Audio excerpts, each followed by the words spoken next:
وشفينا ومولانا أبي القاسم المصطفى محمد. اللهم صل على محمد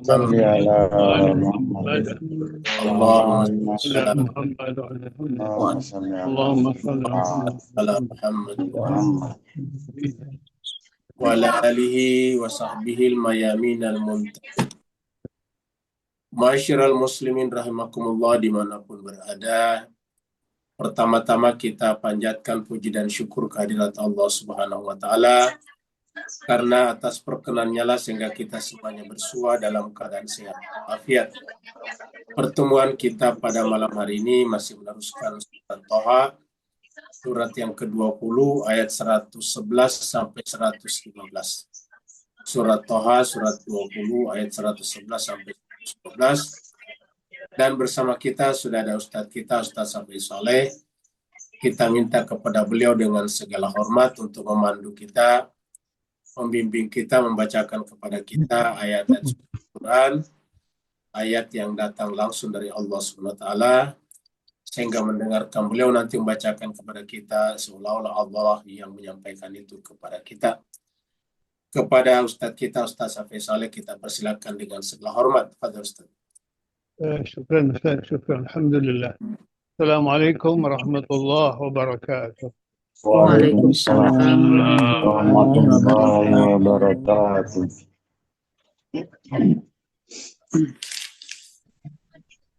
أعوذ بالله من الشيطان الرجيم. بسم الله الرحمن الرحيم. أعوذ بالله من الشيطان الرجيم. بسم الله الرحمن الرحيم. وعنت الوجوه للحي القيوم. وعنت الوجوه للحي القيوم. وقد خاب من حمل ظلما. وقد خاب من حمل ظلما. ومن يعمل من الصالحات وهو مؤمن. ومن يعمل من الصالحات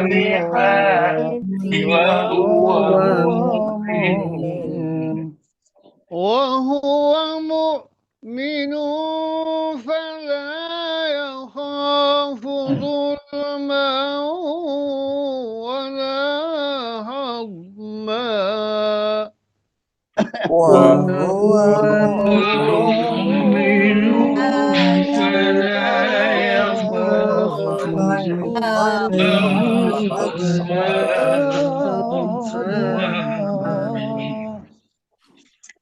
وكذلك أنزلناه قرآنا عربيا وصرفنا فيه. وكذلك أنزلناه قرآنا عربيا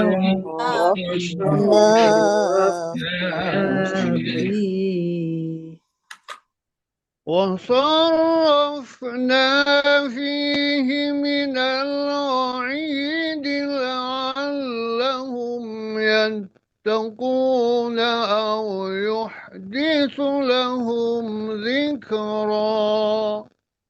وصرفنا فيه من الوعيد لعلهم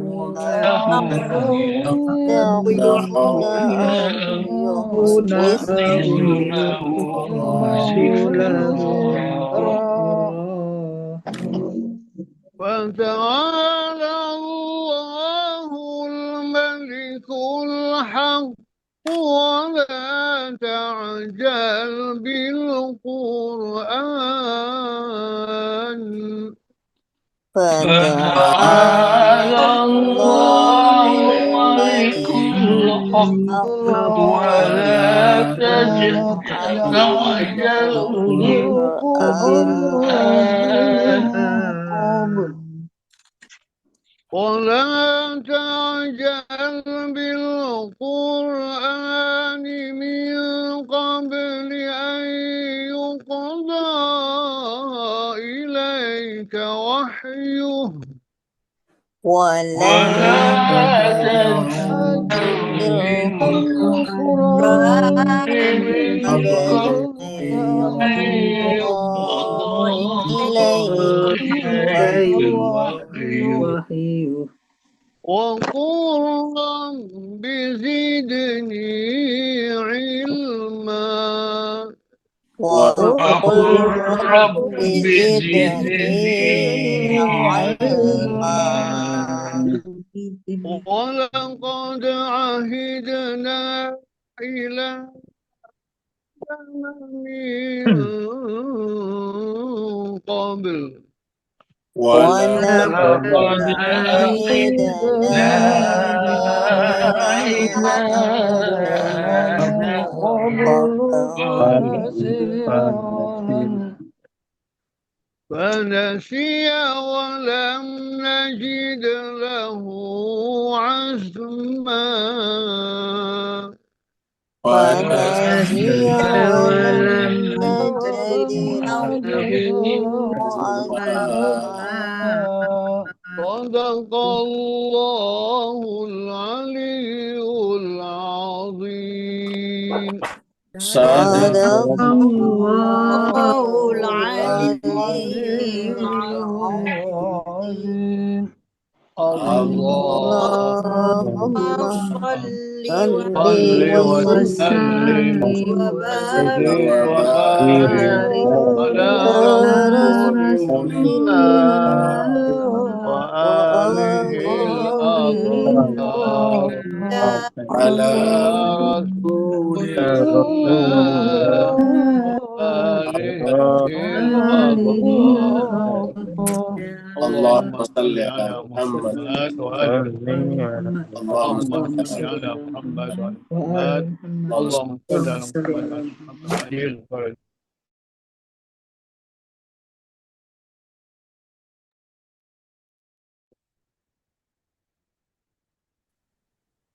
Mewakili jemaah semuanya, kita mengucapkan terima kasih banyak, syukran katsira kepada Ustadz kita, Ustadz Safi Saleh dari Singapura. Semoga apa yang beliau bacakan tadi benar-benar mewakili Allah SWT untuk sampaikan ayat itu kepada kita. Sehingga beliau, Allah SWT diperlakukan sebagai wakilnya kepada kita. Allah ya Allah. Kemudian nanti di akhirat mendapatkan syafaat dari sisinya. Amin amin ya Allah. Itu juga jemaah sekalian yang ikut membaca Al-Quran, inilah bacaan yang paling indah. Inilah bacaan yang paling komprehensif ibadahnya. Karena semua yang kita baca adalah juga dari Allah Subhanahu wa Ta'ala. Kalau mengikuti jejaknya saja Hajar di Safa Marwah itu sudah termasuk min syairillah, apalagi mengikuti jejak Allah Subhanahu wa Ta'ala melalui kitab sucinya, maka semoga ini Allah Subhanahu wa Ta'ala mengasihi kita, mengangkat derajat kita, dan memuliakan kita di dunia dan di akhirat kelak. Kita teruskan surat Thaha. Surat Thaha adalah surat yang ke-20. Surat Thaha turun di Mekah, maka dikenal dengan istilah surat Makkiyah. Jumlah ayatnya 135 ayat, dan tadi kita sudah baca sampai yang ke-115. Seperti biasa, kita mundur satu ayat untuk menyambungkan dengan ayat sebelumnya. Kita bahas kembali ayat 110. Di ayat 110 Allah SWT berfirman, A'udzubillahi minasyaitonirrajim, Bismillahirrahmanirrahim. Ya'lamu ma baina aydihim wa ma khalfahum. Jadi Allah menekankan bahwa pengetahuan Allah itu meliputi yang lalu dan yang akan datang. Karena Allah berada di atas waktu. Waktu adalah makhluk, waktu adalah ciptaannya, sehingga semua yang tercakup oleh waktu otomatis juga tercakup oleh Allah Subhanahu wa taala. Semua yang dilingkupi oleh oleh waktu, maka dilingkupi juga oleh Allah Subhanahu wa taala. Maka Allah tidak terikat dengan istilah masa lalu dan masa akan datang. Kitalah manusia karena terikat, karena terperangkap dalam waktu, maka kemudian kita menyebut yang sudah lewat dengan masa lalu dan yang belum datang sebagai masa depan. Sedangkan di sisi Allah SWT semuanya berada dalam wilayah kekuasaannya. Sehingga Allah itu adalah ya'lamu ma baina aydihim wa ma khalfahum. Allah mengetahui apa yang ada di depan kita, yang akan kita temui, wa ma khalfahum, dan apa yang ada di belakang kita yang kita sudah lewati. Wala yuhituna bihi ilma, dan tidak ada yang bisa menjangkau seluruh ilmunya. Jadi tidak ada yang bisa menjangkau seluruh ilmunya, kecuali kalau Allah dengan kasih sayangnya memberikan itu. Dan itulah yang terjadi pada manusia sempurna, pada insan-insan kamil, terutama pada Rasulullah Sallallahu Alaihi Wasallam. Apa sebabnya? Karena Allah melimpahkan semua yang dibutuhkan kepadanya untuk menjadi rahmat bagi seluruh alam semesta. Sekarang kita masuk pada ayat baru, ayat yang ke-111. Di ayat ke-111 ini Allah meminta kita untuk menekankan kembali bahwa dialah yang merupakan Al-Hayyul Qayyum. Dia adalah yang hidup. Dia adalah yang beraktivitas. Artinya apa? Semua kehidupan berasal dari dirinya. Tidak ada satu kehidupan tanpa bersumber daripadanya. Kehidupan bagaikan tiupan yang terus-menerus datang dari Allah SWT. Begitu Allah menghentikan tiupannya, maka berhentilah kehidupan itu. Begitu juga dengan gerak. Semua yang bergerak adalah digerakkan oleh Allah Subhanahu wa taala. Jadi Allah menggerakkan segala sesuatunya, tapi Allah adalah sumber gerak, bukan objek gerak, sehingga Allah tidak digerakkan. Allah adalah penggerak yang tidak digerakkan. Begitu juga Allah adalah yang menghidupkan yang tidak dihidupkan. Allah adalah hidup itu sendiri, Allah adalah penggerak itu sendiri, tanpa ada sesuatu yang berada di atasnya atau di luarnya. Maka oleh sebab itulah, apa kewajiban kita? Kewajiban kita adalah menundukkan wajah kita. Kalau kita tidak melakukannya sekarang di dunia, nanti kita di akhirat. Pada saat kita bangkit, Allah akan menunjukkan bahwa dirinya adalah Maliki Yaumiddin. Dan pada saat itu, orang yang datang dalam keadaan kesombongan, congkak, maka kemudian dia akan merugi, karena orang yang datang dalam keadaan zalim adalah orang yang zalim. Orang yang merugi maksudnya. Dan orang yang datang dalam keadaan zalim adalah kerugian besar, karena setiap kerugian, setiap kezaliman akan kita pikul nanti di sana. Karena kezaliman itu tidak akan terjadi di luar sebelum terjadi di dalam jiwa kita. Jadi orang yang melakukan kezaliman pada dasarnya memikul kezaliman itu. Jadi orang yang membunuh misalnya rakyat Palestina terus-menerus, maka hakikatnya dia memikul kezalimannya yang sangat-sangat besar. Wa anatil wujuh, maka terutama nanti di akhirat, maka wajah-wajah semuanya tertunduk. Anatil wujuh, wajah-wajah pada saat itu tertunduk. Apa artinya tertunduk? Mereka tidak punya daya dan kuat, tidak punya daya dan upaya lagi, tidak punya daya dan kuasa lagi. Maka satu-satunya yang mereka bisa lakukan pada saat itu adalah menundukkan pandangan. Kalau di dunia mereka mengaku bisa berkuasa dan semacamnya, tetapi pada saat di akhirat semuanya telah dicabut, sehingga satu-satunya yang bisa terjadi adalah wajah-wajah itu tertunduk lesu. Kepada siapa tertunduknya? Lil Hayyil Qayyum, kepada Dia yang Maha Hidup dan Dia yang Maha Menggerakkan. Dia sendiri bergerak dengan berdiri sendiri dan menggerakkan tanpa digerakkan. Dia sendiri yang menghidupkan tanpa dihidupkan. Maka seluruh wajah-wajah pada saat itu tunduk, lesu, tak berdaya di hadapan Al-Hayyul Qayyum. Ini kata-kata ini kita temukan juga di dalam ayatul kursi. Kalau di ayat ini, ayat 110 tadi, ada kata-kata dia mengetahui yang di depan dan yang di belakang. Kalau di dalam surat Al-Baqarah, ayatul kursi ini satu ayat. Dimulai dengan Allahu la ilaha illa huwal hayyul qayyum dan seterusnya. Ya'lamu ma baina aydihim wa ma khalfahum. Itu satu ayat. Kalau ini terpisah. Wa qad khaba man hamala zulma. Maka merugilah orang yang datang kepada Allah dengan membawa kezaliman. Di manakah kezaliman ini kita simpan sehingga kita bawa? Di dalam jiwa-jiwa kita masing-masing. Jadi jiwa kita itu menampung seluruh amal perbuatan kita. Jadi kalau kita datang kepada Allah dengan amal ibadah yang soleh, iman dan amal soleh, maka kita akan membawa iman dan amal soleh. Membawa iman dan amal soleh adalah membawa cahaya, membawa hakikat. Tapi kalau kita datang dengan kezaliman, kita membawa beban yang teramat sangat berat. Jadi beban ini tersimpan di dalam jiwa-jiwa kita masing-masing. Karena tidak akan ada kezaliman di luar, artinya kita tidak mungkin zalim kepada makhluk Allah kalau sifat zalim itu tidak ada pada jiwa kita.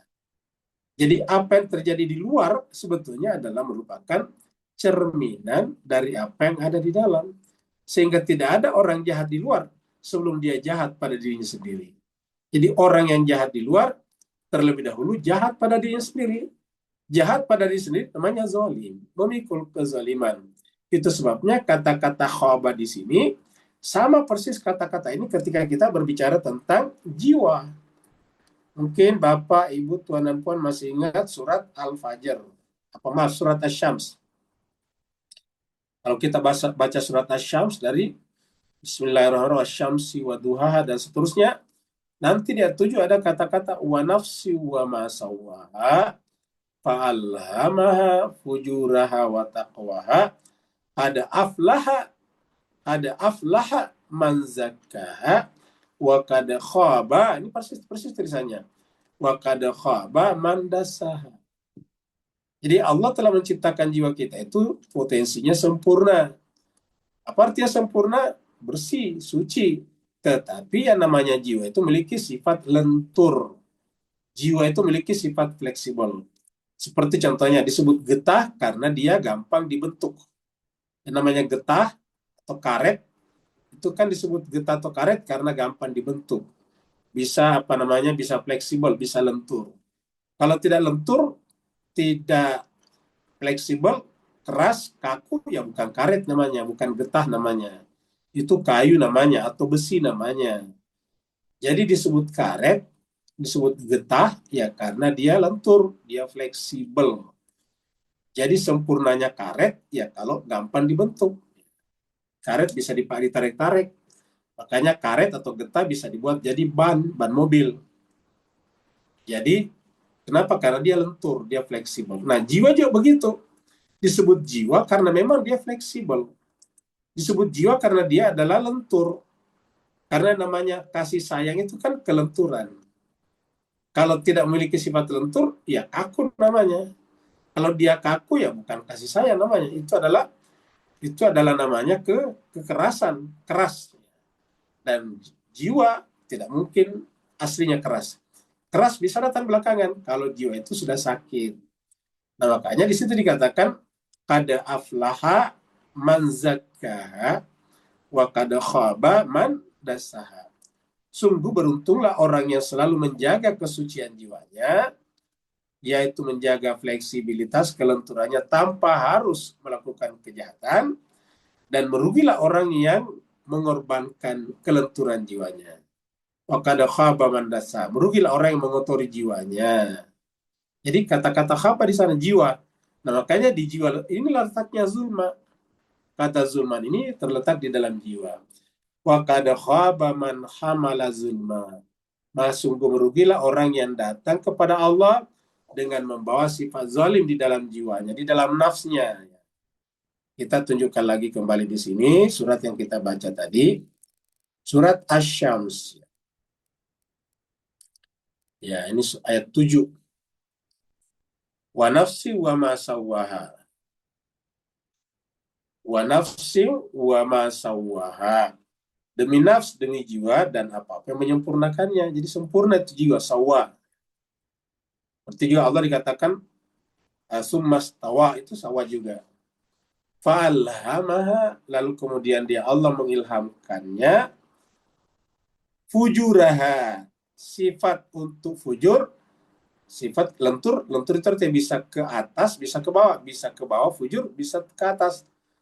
Kayak apa? Kayak per mobil atau ke apa? Subbreaker ya. Subbreaker mobil itu kan begitu. Kenapa mobil bisa enak? Karena subbreakernya, suspensinya, ya suspensi kalau nama kerennya suspensinya. Kalau nama orang awamnya adalah pernya, subbreakernya. Subbreakernya itu bagus. Coba kalau mobil atau kereta subbreakernya atau suspensinya tidak bagus, kaku, ya nggak enak dipakai. Sakit apa namanya? Duduk ya lama di mobil, di kereta. Nah, tapi karena ada suspensinya, ada subbreakernya, ada pernya yang bagus, dia bisa bermain. Nah, maka itulah yang disebut dengan nafs. Sebetulnya nafs itu seperti itu. Nafs disebut sempurna karena dia bisa bermain ke bawah dan ke atas. Nah, tetapi apabila jiwa kita ketika ke bawah memanfaatkannya untuk jauh dari Allah,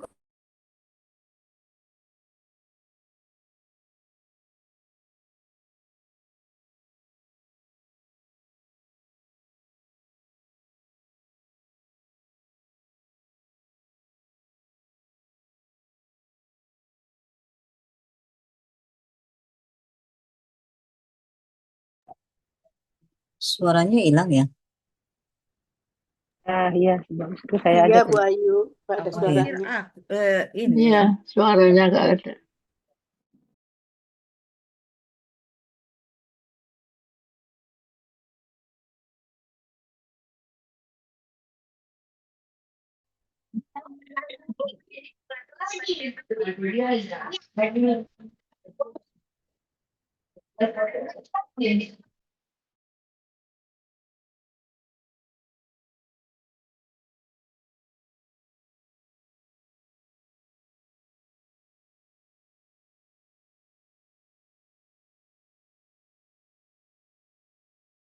jemaah sekalian, mohon maaf tadi ternyata disconnect.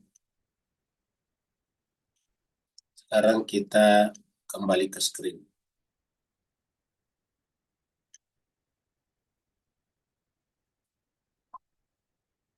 Nah, jadi kita teruskan. Kada aflaha man zakkaha, maka beruntunglah orang yang menjaga kesucian jiwanya. Haknya ini jiwa. Wa qad khaba man dassaha, dan sungguh merugilah orang yang mengotori jiwanya. Haknya jiwa. Kata ganti dari nafs tadinya. Jadi wa qad khaba, sungguh merugilah, celakalah orang ya. Ini kata khaba di sini, coba lihat jemaah sekalian. Kata khaba di sini persis sama dengan ini ya. Ya tadi di sini. Ya ini sama persis ya, tidak ada bedanya. Jadi ini tulisannya persis sama. Qad aflaha man zakkaha wa qad khaba man dassaha. Wa qad khaba man hamala zulma. Kenapa dia membawa kezaliman? Karena dia telah mengotorinya. Tadi wa qad khaba man dassaha. Dasa itu melahirkan kezaliman. Jadi kezaliman yang ada dalam jiwa tidak hilang sebegitu saja.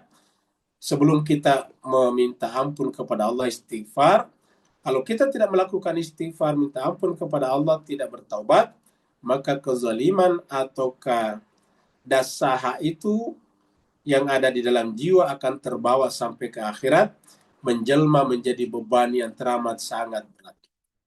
Wa qad khaba man hamala zulma.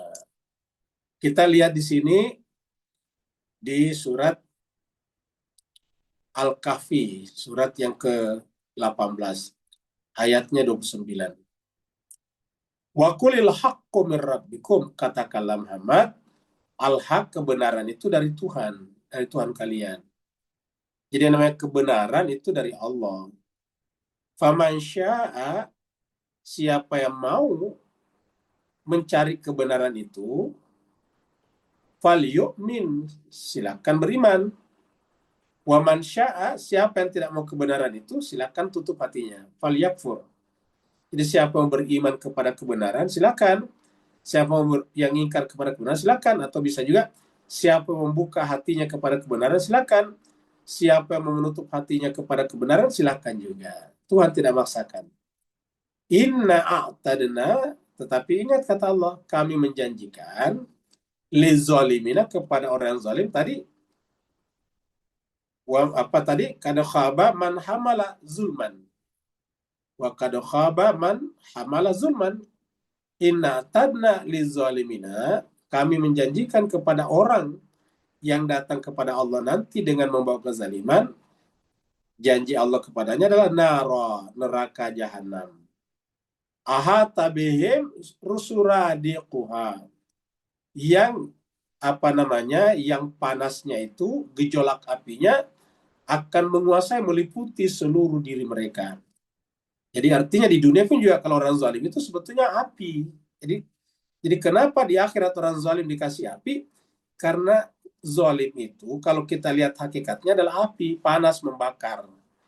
Makanya ada orang yang melakukan kezaliman itu tidak pernah merasa bahagia. Lihatlah pemimpin-pemimpin dunia yang kerjanya melakukan kezaliman. Itu kelihatan sekali sebetulnya kalau senyumnya dibuat-buat, senyumnya dipaksakan. Ya. Inna atadna lizalimina nara ahata bihim suradiquha. Wa in yastaghitsu, kalau mereka minta minum karena kepanasan, karena dahaga, yughasu bima'in, mereka diberikan dengan air, tapi airnya apa? Kal muhli, ya. Seperti logam yang mendidih. Bukan seperti air mendidih, tapi seperti logam yang mendidih. Air yang mendidih tidak seberapa panasnya, cuma 100 derajat Celcius. Tapi kalau logam mendidih itu panasnya bisa mencapai 500 bahkan 1000 derajat Celcius, tergantung jenis logamnya. Jadi seperti logam yang mendidih. Wa in yastaghisu yughasu bima'in kal muhli. Sedemikian panasnya yashwil wujuh, wajah-wajah mereka hangus terbakar. Kenapa? Karena wajah-wajah mereka di dunia tidak pernah tertunduk, tidak pernah merendah di hadapan Tuhannya, tidak pernah sujud kepada Rabb-Nya.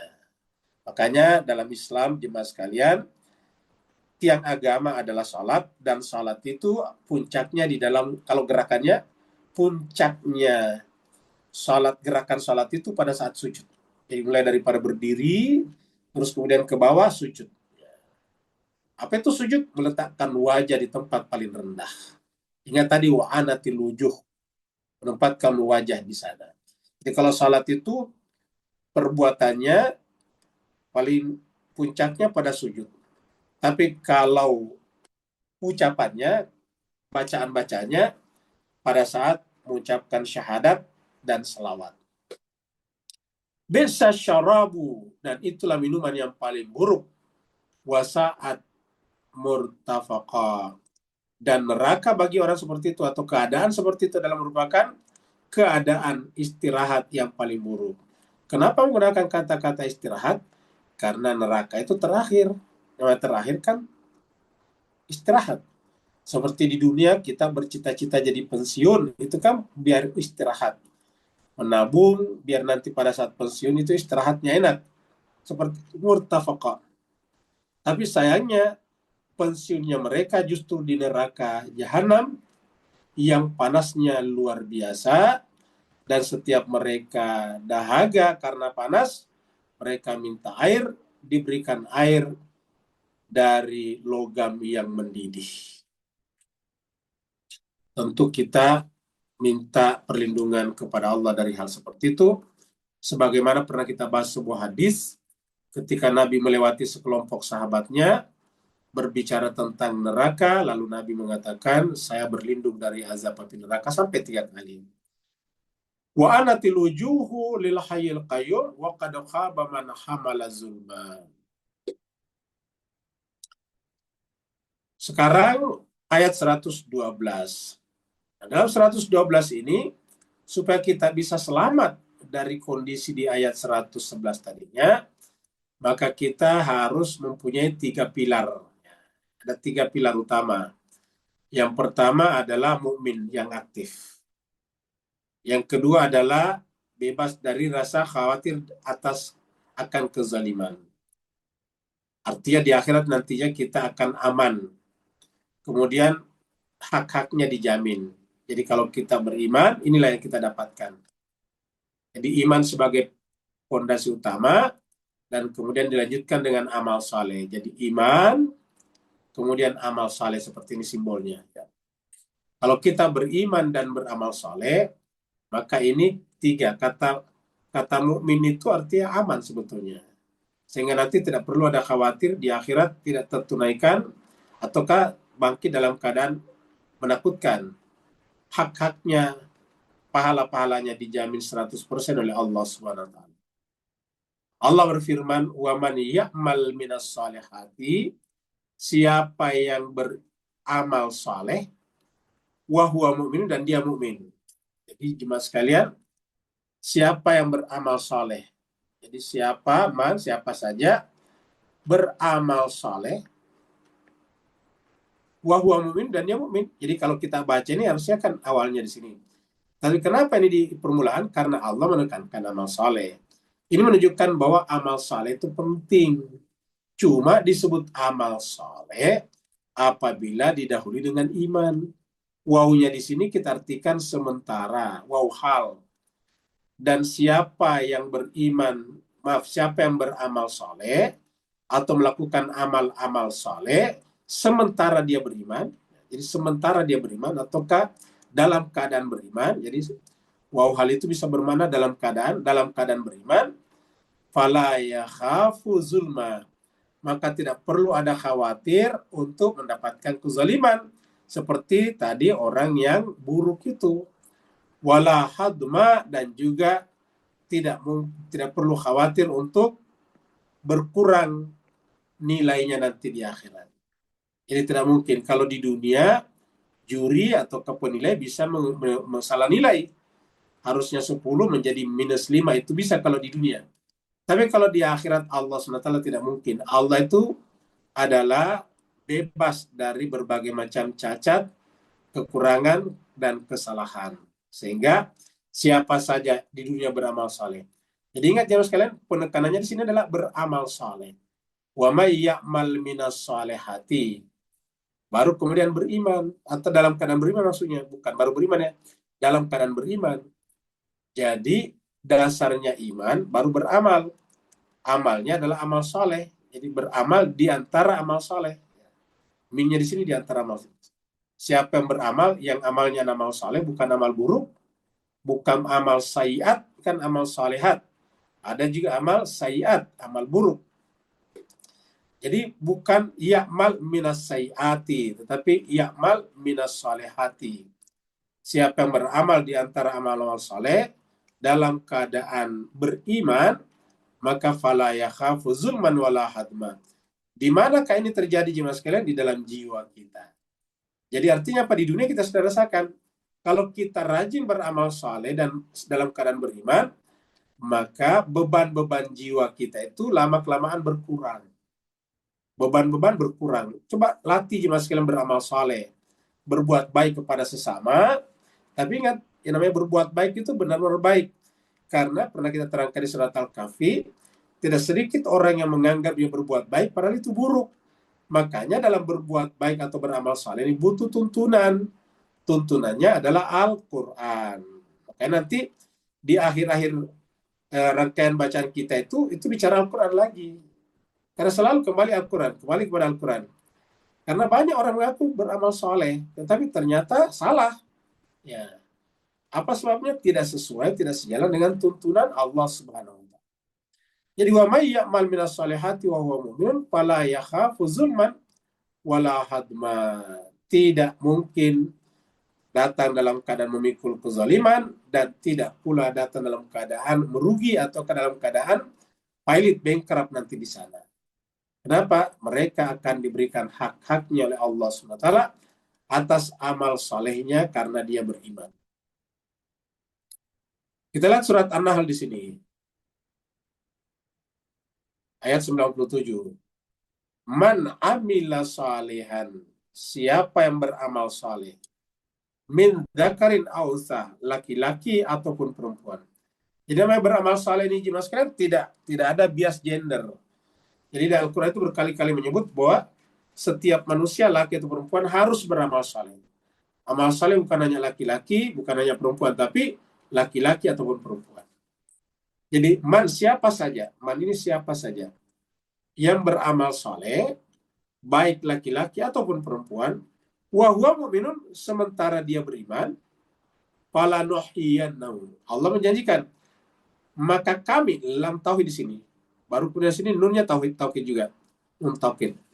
Nun tasdid itu tauhid. Maka pasti kami akan menghidupkannya atau memberikan kehidupan kepadanya, hayatan thayyibatan, kehidupan yang suci di dunia ini. Jadi kalau kita ingin hidupnya bahagia, tenang dalam kehidupan dunia ini, maka harus melakukan ini. Beramal saleh didasari oleh iman. Bapak-bapak ataupun ibu-ibu, ya. Ikhwan ataupun akhwat. Jadi laki-laki ataupun perempuan.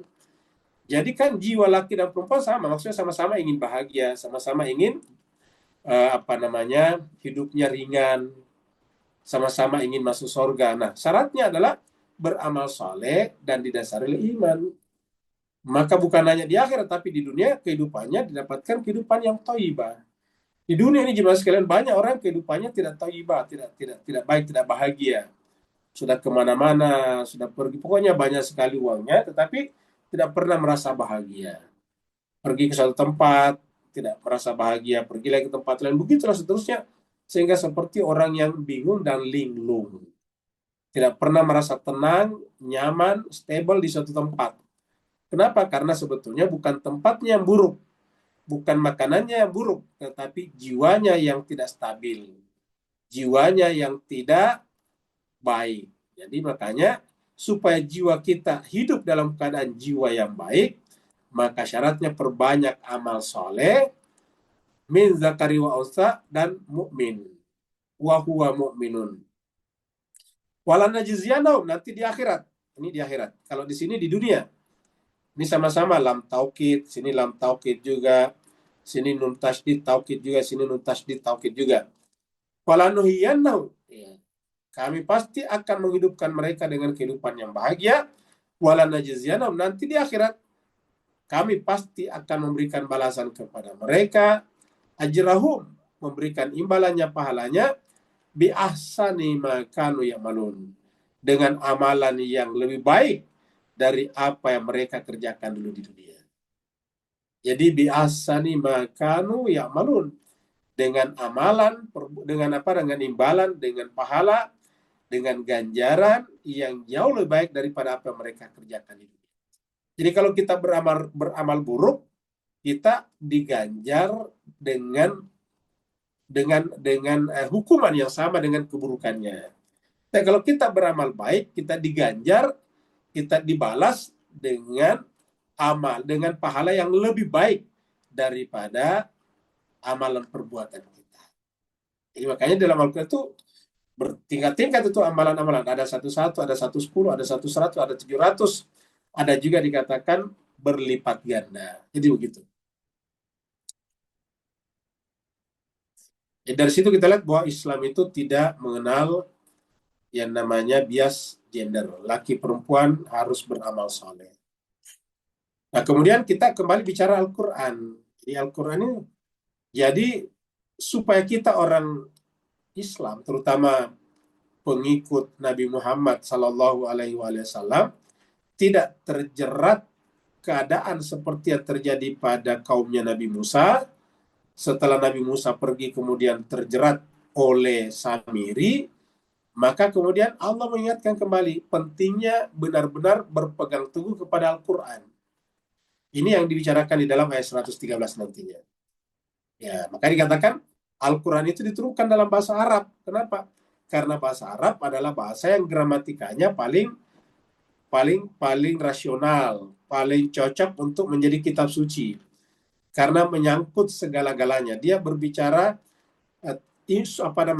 kaya informasi. Setiap kata itu kaya informasi. Ya. Maka dikatakan dalam bahasa Arab. Kemudian yang kedua, diulang-ulangi penjelasan-penjelasannya, contoh-contohnya diulangi berkali-kali. Agar apa? Agar bisa membentuk jiwa kita dengan karakter takwa. Kemudian kita bisa menjadi orang yang terpelajar, menjadi orang yang selalu mengambil pelajaran. Kemudian yang ketiga, agar rohani kita, spiritualitas kita bisa tumbuh dan memancarkan cahaya. Inilah Al-Quran sebetulnya datang.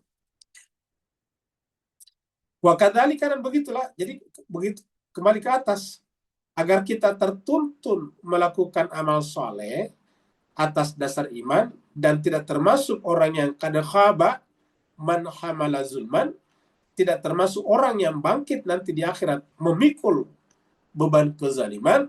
Maka Allah menurunkan wa kadzalika, begitulah anzalna, dia Allah atau kami Allah menurunkan Qur'anan, Al-Qur'an. Kami menurunkan Al-Qur'an. Jadi disebutkan di sini Al-Qur'an. Jadi Bapak Ibu Tuan dan Puan berkali-kali menurunkan dalam Al-Qur'an, di dalam Al-Qur'an sendiri menyebut dia Al-Qur'an. Kenapa? Karena Al-Qur'anlah yang paling banyak ditinggalkan oleh manusia. Jadi wa kadzalika anzalna Qur'anan. Begitulah kami turunkan Al-Qur'an itu Arabian, dalam bahasa Arab. Jadi dalam bahasa Arab. Kenapa bahasa Arab? Nanti kita lihat. Wa sarrafna fihi, dan kami menjelaskan. Sarraf itu tasrif, menjelaskan, menguraikan. Penguraian bahasa Arab namanya tasrif. Ya, jadi kalau bahasa Arab itu namanya tasrif. Ilmu saraf. Wa sarrafna fihi, dan kami menjelaskan padanya di dalam Al-Quran itu minal wa'idi, berbagai macam ancaman. Jadi ada ancaman. Jadi misalnya masuk neraka tadi. Supaya apa? Supaya mereka takut. La'allahum yattaqun. Supaya mereka bertakwa. Bertakwa bisa bermakna takut juga. Supaya mereka takut. Bertakwa kepada Allah SWT. Atau yuhditsu lahum dzikra. Atau mereka bisa mengambil pelajaran. Kata-kata yuhditsu itu agar di dalam Al-Quran itu bisa mendatangkan pelajaran bagi mereka. Jadi kata-kata yuhditsu itu bisa menimbulkan, mendatangkan pelajaran atau peringatan bagi mereka, bagi manusia. Jadi ingat yang sekalian, berdampingan Qur'anan Arabian. Qur'anan Arabian. Jadi kita sebetulnya membaca Al-Quran itu ada dua ibadahnya. Membaca Al-Qurannya dan belajar bahasa Arabnya. Kalau kita belajar bahasa Arab dengan niat membaca Al-Quran, maka sama dengan membaca Al-Quran. Beda dengan orang Arab. Kalau orang Arab kan sudah bahasanya. Ya. Jadi kalau orang Arab bahasanya, kayak orang misalnya orang Amerika, pengen daftar di universitas, kan tidak perlu ada tes TOEFL misalnya. Tapi kalau orang yang bukan berbahasa Inggris sehari-hari, tentu butuh tes TOEFL namanya. Begitulah juga dengan di sana. Maka bagi orang Arab, tentu tidak mensyaratkan lagi bahasa Arab karena mereka sudah berbahasa Arab. Tapi kita, maka belajar bahasa Arab, hakikatnya belajar Al-Quran. Karena tulisannya sama, Qur'anan Arabian. Kami turunkan Al-Quran itu dalam bahasa Arab. Jadi sayangnya jemaah sekalian berbahagia, umat Islam sekarang yang mungkin jumlahnya sekitar 1,5 miliar di seluruh dunia, lebih bangga belajar bahasa asing seperti bahasa Inggris, bahasa Perancis, bahasa Jerman, bahkan belakangan bahasa Mandarin daripada bahasa Al-Quran. Orang yang berminat bahasa Al-Quran itu sangat-sangat sedikit. Ya, sangat-sangat sedikit. Bahkan di pesantren sekalipun, banyak yang belajar hanya karena formalitas, karena dipersyaratkan. Ya. Makanya tidak sedikit orang pesantren begitu keluar, lupa lagi. Karena memang hanya mempelajari bahasa Arab sebagai persyaratan. Karena banyak orang berpikir sekarang belajar itu supaya bisa mencari duit. Nah, sedangkan bahasa Arab ini kan bahasa yang belum menjanjikan uang. Beda dengan bahasa Inggris atau bahasa lain, bahasa Mandarin misalnya. Kita bisa kerja di perusahaan Mandarin atau perusahaan berbahasa Inggris. Nah, kalau bahasa Arab tidak. Nah, inilah jemaah sekalian, maka dikatakan di sini, wa kadzalika anzalnahu Qur'anan Arabiyya. Maka begitulah kami turunkan Al-Quran itu berbahasa Arab. Disebutkan berbahasa Arab. Kenapa bahasa Arab? Ya, tentu selain karena memang nabinya orang Arab, ya, tapi bahasa Arab mempunyai kelebihan tersendiri. Di mana ayatnya? Coba kita lihat di sini. Kita lihat surat Az-Zukhruf, surat 43:3. Allah berfirman, Inna ja'alnahu, sesungguhnya kami menjadikan Al-Quran itu, atau kitab suci Islam itu, Qur'anan Arabian. Ini mulai sama tadi. Qur'anan Arabian. Quran yang berbahasa Arab. Untuk apa? La'allakum, supaya kalian ta'qilun, menahan akalnya juga lihat. Jadi artinya apa? Tujuannya akal sini bukan bahasa Arab, tetapi Al-Quran. Jadi untuk menjangkau rasionalitas atau kedalaman Al-Quran, untuk menjangkau ke dalam Al-Quran itu pakai rasionalitas, pakai akal, pakai logika, maka sedapat mungkin dalam bahasa Arabnya. Bisakah kita terjemahan? Bisa saja, tapi tidak mewakili seluruh makna yang terkandung dalam bahasa Arab Al-Quran. Jadi inna ja'alnahu Qur'anan Arabia. Jadi ada yang mengatakan bahwa kalau kita tua tinggal sholat saja. Ya memang benar. Tetapi ibadah paling besar itu sebetulnya belajar bahasa Arab terus-menerus. Kenapa? Karena belajar itu adalah pesan Nabi. Dan belajar yang paling penting adalah Al-Quran. Dan kita bisa belajar Al-Quran dengan saksama kalau kita juga tahu bahasanya. Persoalan nanti tahu itu lain soal. Nanti kita lihat. Di bawah dikatakan belajar itu intinya adalah azma, adalah kehendak yang kuat, kemauan yang kuat. Dan itu yang menyebabkan nanti banyak manusia lupa karena dia tidak punya kehendak yang kuat. Inna ja'alnahu Qur'anan Arabia. Sungguhnya kami menjadikan Al-Quran itu adalah Qur'anan Arabia, berbahasa Arab. La'allakum ta'qilun. Dan ini diungkapkan juga di surat Yusuf. Ya. Jadi kalau jemaah sekalian lihat surat Yusuf, begitu juga surat Yusuf. Ya. Kita lihat surat Yusuf. Surat 12 ini. Sini juga dikatakan seperti ini. Inna anzalnahu Qur'anan Arabia, sama la'allakum ta'qilun. Sama tadi dengan surat Az-Zuhruf ayat 3 ini. Inna anzalnahu, ini surat Yusuf. Surat 12. Kalau tadi kan surat Az-Zukhruf, surat 43. Inna anzalnahu, sungguhnya kami menurunkannya Qur'anan Arabia. Quran itu berbahasa Arab. La'allakum, mudah-mudahan kalian ta'qilun. Jadi inilah.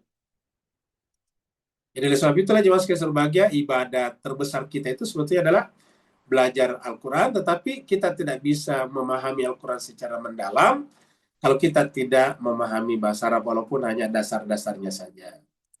Jadi wa kadzalika anzalnahu Qur'anan Arabia wa sarrafna. Jadi kata-kata sarafnya, tasrif ini kalau kita tahu bahasa Arab ya, karena sarafna itu pelajaran saraf dari bahasa Arab, tata bahasa Arab, nahu dan saraf ya. Minal wa'idi la'allahum yattaqun, mudah-mudahan mereka bertakwa, aw yuhdits lahum dzikra, atau bisa mengambil pelajaran daripadanya. Nah, sekarang tadi bicara tentang Al-Quran. Al-Quran adalah sumber ilmu. Sekarang belajar tentang adab mencari ilmu. Jadi adab mencari ilmu itu disebutkan di ayat 114 surat Taha. Apa metode belajar di sini? Metode belajarnya yaitu kesabaran dan ketelitian kalau diringkaskan. Yang pertama ini. Jadi ini yang nomor satu sebetulnya. Kalau kita belajar, satu, larangan untuk bersikap tergesa-gesa. Kalau mau cepat berhasil ya nggak bisa. Ya, kalau mau cepat lulus bisa diluluskan sama gurunya.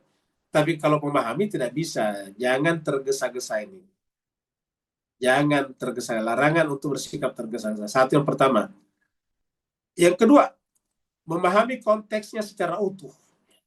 Jadi kalau kita belajar Al-Quran, kita pahami bukan hanya ayat yang kita bahas, tapi ayat sebelum dan sesudahnya. Itu namanya konteks. Jadi konteks itu ada konteks Al-Quran, teksnya, dan ada konteks kaitannya dengan sejarahnya. Nah, konteks kaitannya dengan ini kita harus tahu ayat sebelumnya dan ayat setelahnya. Bahkan tahu juga ayat yang sekaitan dengan tema ayat tersebut. Jadi makanya memahami konteks secara utuh. Yang kedua, bersikap rendah hati, kerendahan hati. Jadi kalau kita belajar Al-Quran merasa hebat, merasa pintar, merasa cerdas, nah nggak bisa. Harus ada rasa rendah hati intelektual. Kenapa? Karena ilmu itu bagaikan pohon yang sangat besar, kita tidak bisa menjangkau seluruhnya. Bahkan yang kelihatan di atas ini cuma sedikit. Yang kelihatan di bawah akar-akarnya jauh lebih banyak lagi. Jadi kalau kita gali ke bawah tanah ini, akarnya jauh kemana-mana. Dan akar-akar itulah yang menunjang kehidupan pohon ini di atas. Nah, ilmu seperti itu juga. Yang kita ketahui hanya yang di atas saja, itu pun tidak semuanya. Maka satu-satunya jalan adalah bersikap tawadu, rendah hati, humble, secara intelektual. Inilah yang disebut dengan landasan spiritual, untuk berilmu. Ayatnya seperti ini. Yang kedua tadi di sini kita lihat sini ya. Kita lihat tadi sini. Kita lihat dulu di sini. Yaitu ada terakhir tadi, yaitu meminta berdoa. Jadi tadi kita sudah sampai di sini. Rendah hati, kemudian berdoa. Jadi jangan lupa, Rabbi zidni ilman. Jadi ingat ini, tidak boleh tergesa-gesa, memahami konteks secara utuh, kemudian harus rendah hati. Apa yang rendah hati? Siap untuk belajar terus-menerus. Kalau berhenti belajar kan berarti merasa sudah paham, merasa sudah cukup. Dan perasaan merasa sudah cukup itu namanya togho. Makanya kalau Bapak Ibu baca surat Iqra Al-Alaq, itu setelah Allah mengatakan Iqra wa rabbukal akram alladzi 'allama bil qalam, 'allamal insana ma lam, itu kan ilmu. Tiba-tiba ayat 6-nya kalla innal insana layatagha. Sungguhnya sama sekali-sekali tidak. Manusia itu benar-benar telah togha, telah angkuh, arogan, ar-austagna apabila merasa sudah cukup. Jadi tidak rendah hati secara akal, secara intelektual. Nah, makanya salah satu bukti kerendahan hatian kita adalah selalu berdoa. Rabbi zidni ilman. Ya. Ayatnya mengatakan fata'ala Allahul malikul haq. Dimulai daripada keyakinan bahwa Allah adalah yang segala-galanya. Jadi sehebat-hebatnya ilmu kita tidak mungkin menyamai, apalagi mengalahkan ilmunya Allah yang al-malikul haq. Ya. Jadi ilmu kita ini seperti satu titik di samudra. Yang nanya samudra beda dengan laut. Kalau laut itu seperti misalnya laut Cina Selatan, itu laut. Ya.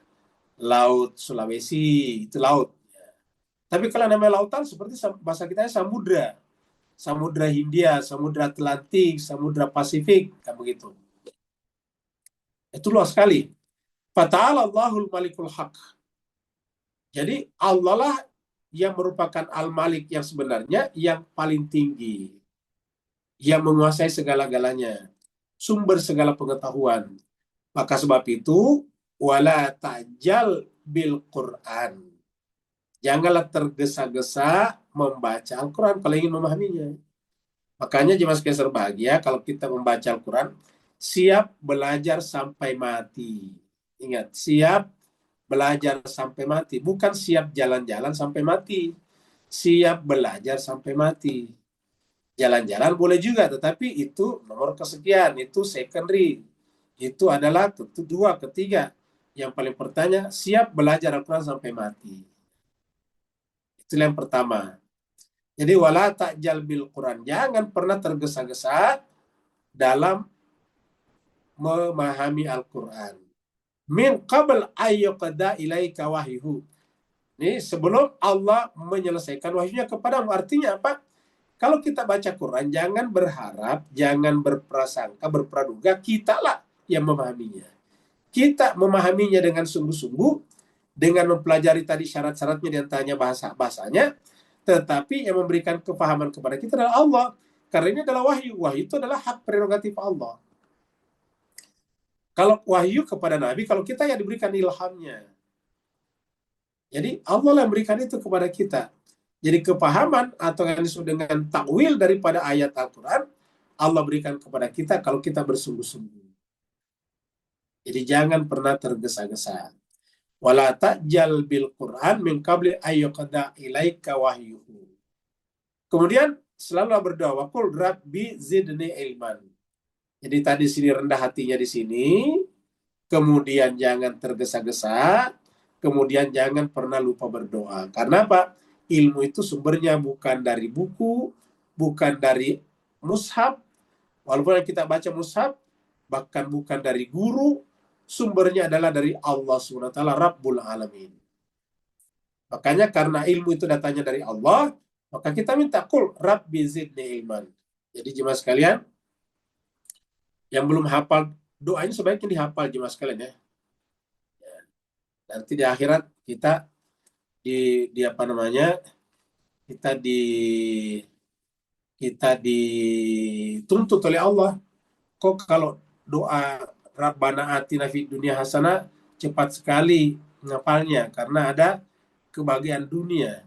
Kan rata-rata kan kita hafal itu Rabbana atina fid dunya hasanah. Ingat, dalam berilmu ayat ini tidak populer. Bahkan di sekolah-sekolah pun diajarkan adalah bukan ini kalau mau belajar. Mungkin Bapak, Ibu, Tuan dan Puan masih ingat, guru dulu mengajarkan kita, kalau mau belajar doanya bukan ini.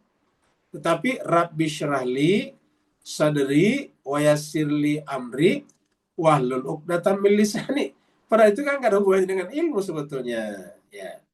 Tapi nggak tahu kenapa guru mengajarkan kalau mau belajar baca Rabbi syrahli sadri wa yassirli amri wahlul 'uqdatam min lisani. Kalau itu sebetulnya doa urusan apa saya? Punya urusan bisnis, punya urusan kantor, harusnya baca itu.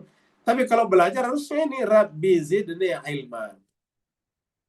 Jadi Bapak, Ibu, Tuan dan Puan, bacalah Al-Quran, bacalah doa-doa dalam Al-Quran. Itu tidak ada doa tambahkanlah harta kepada saya, tidak ada Rabbi zidni malan atau Rabbi zidni amwala, nggak ada. Ya. Yang ada adalah tambahkanlah saya ilmu. Tapi kebanyakan kita cari doa supaya tambah harta, kan begitu. Tambah harta. Bahkan kalau ada orang yang mengaku bisa memberikan doa-doa di gulung-gulung, nanti kalau kamu baca ini bisnisnya lancar, wah cepat banget. Kalau perlu bayar puluhan juta rupiah. Cepat sekali kalau masalah kekayaan. Tapi kalau masalah ilmu, wah jarang. Ya. Ini menunjukkan bahwa kualifikasi kita masih sebatas benda-benda, bukan pada ilmu. Sedangkan kemuliaan manusia itu ditentukan ilmunya. Beda dengan sapi. Kalau sapi, kualitasnya sapi ditentukan oleh jumlah dagingnya. Ingat, jumlah dagingnya. Semakin banyak dagingnya sapi, semakin mahal. Kalau manusia tidak, ditentukan oleh ilmunya.